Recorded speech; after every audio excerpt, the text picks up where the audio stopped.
বিশ্বকাপ জিতবে ইংল্যান্ড, ভারত অস্ট্রেলিয়ার চান্স 70%। বাংলাদেশের সম্ভাবনা কত? বিশ্বকাপ শুরুর আগে ক্রিটিকরা বিভিন্ন তথ্যপত্র দিয়ে বের করার চেষ্টা করছে যুক্তরাষ্ট্র বিশ্বকাপ কে জিতবে। বিস্তারিত থাকছে মেহেদি নাইমের রিপোর্টে। Who win world cup trophy, $1 million question. Cricket কি ফুটবল? বিশ্বকাপ এলেই সেটা জানার জন্য হুলস্থুল পড়ে যায়। অক্টোপাস থেকে হাতি, জ্যোতিষী থেকে পুরোহিত, ভক্তরা বিশ্ব চ্যাম্পিয়নের নাম জানতে সবার পানে ছোটে। যুক্তরাষ্ট্রে টি-20 বিশ্বকাপেও এর ব্যতিক্রম নয়। গবেষণা, পারফরমেন্স, পরিসংখ্যান সব মিলিয়ে ক্রিটিকরা রীতিমতো খাতা কলম নিয়ে অঙ্ক কষে মিলিয়েছেন কে জিতবে এবারের বিশ্বকাপ। চলুন মিলিয়ে নেওয়া যাক। স্মুথ শেভিং এর জন্য শুধুমাত্র কুল, নাথিং এলস।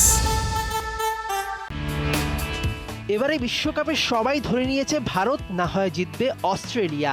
তাদের নিয়ে সমর্থকদের বিগ এক্সপেকটেশন, বিগ ডিটারমিনেশন, এসবই কারণ। কিন্তু ক্রিটিকদের চ্যাম্পিয়ন লিস্টে এই দুই দলের আগে আছে একটা দেশের নাম। সেটা জানেন তো? তারা বলছেন এবারে বিশ্বকাপ জিতবে ইংল্যান্ড।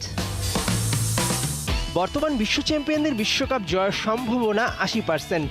এরপর ভারত আর অস্ট্রেলিয়ার সমান 70%। তালিকার চতুর্থ স্থানে আছে তাসমান পারের আরেক দেশ নিউজিল্যান্ড, আর 5-এ আয়োজক ও 2বারের বিশ্ব চ্যাম্পিয়ন ওয়েস্ট ইন্ডিজ।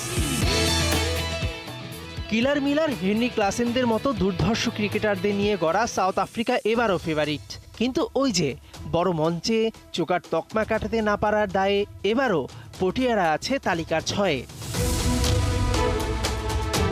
এই পরিসংখ্যান কেবল টেস্ট খেলুড়ে শীর্ষ 10টি দেশকে নিয়ে করা হয়েছে। তালিকার শেষ 4টি দেশ এশিয়ার।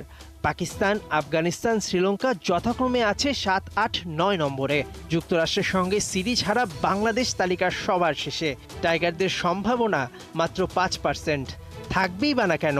ক্রিকেটের ক্ষুদ্র ফরম্যাটটা যে এখনও ঠিকমতো শিখে উঠতে পারে নাই লিটন শান্তরা। এসব পরিসংখ্যান কেবলই কাগজে কলমে। মাঠের লড়াইয়ে, পার্টিকুলার দিনটায় একটা বিশেষ স্পেল কিংবা একজন ব্যাটারি 5% সম্ভাবনাকে 50% করতে পারেন চোখের নিমিষে। তাই তো ক্রিকেটকে বলা হয় গৌরবময় অনিশ্চয়তার খেলা। মেহেদি নাইম, 71।